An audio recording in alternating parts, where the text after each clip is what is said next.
Kisah korban pembunuhan menuntut balas pada hari kiamat.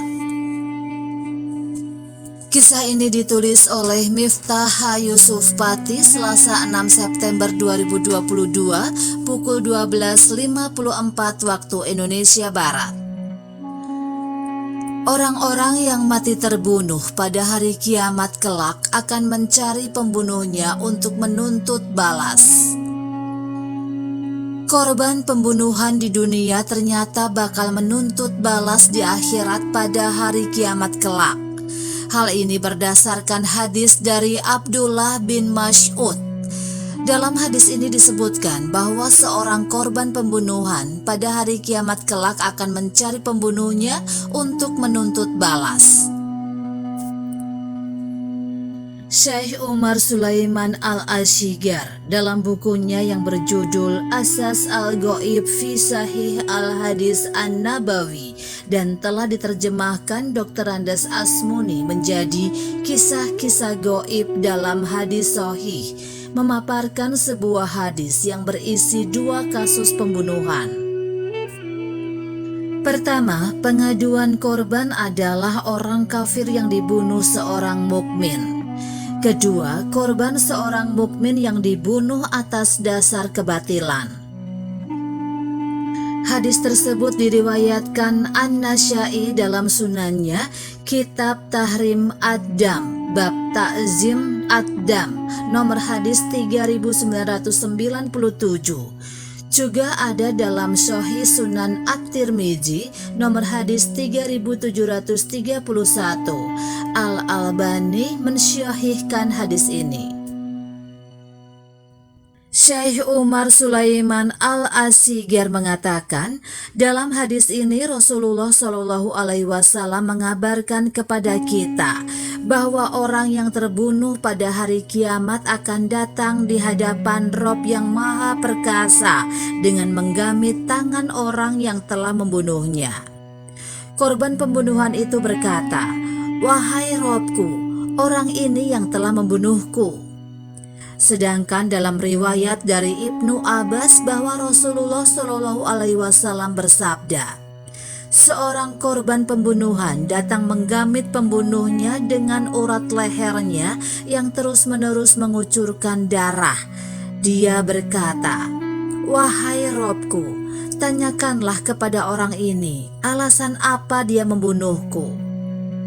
Maka pembunuh itu berkata, "Aku membunuhnya agar izah menjadi milikmu." Maka Allah berfirman, "Sesungguhnya itu milikku." Menurut Syekh Umar Sulaiman Al-Ashigar, pembunuh yang ini adalah seorang mujahid di jalan Allah.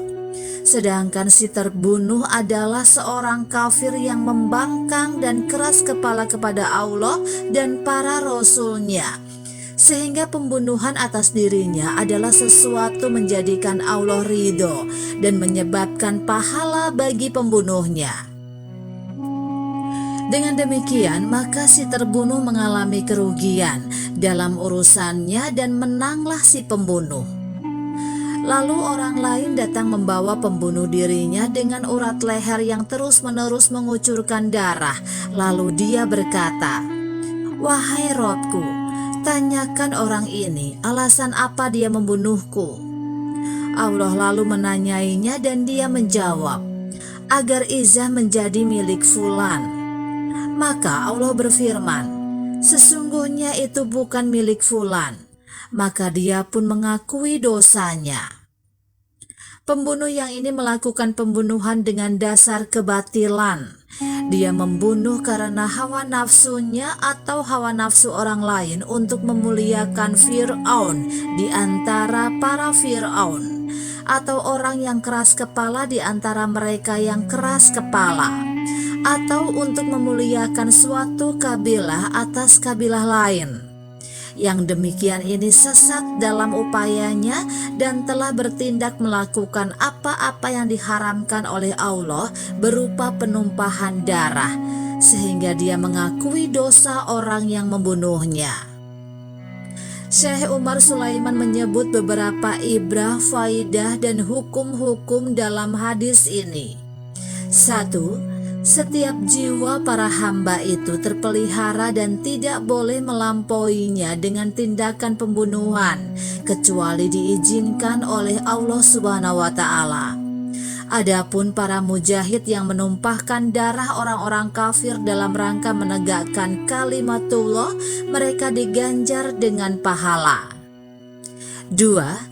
Jika seorang pembunuh bertobat dan kembali kepada Allah Ta'ala, maka tobatnya diterima.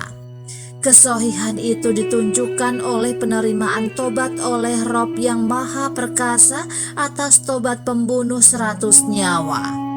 Juga penerimaan atas tobat orang-orang murtad yang ketika dalam keadaan murtad dia menumpahkan darah sebagian kaum muslimin.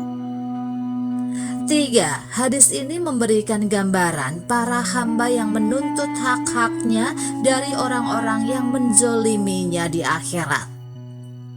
Demikian kisah korban pembunuhan yang menuntut balas pada hari kiamat yang berhasil dihimpun oleh sindonews.com.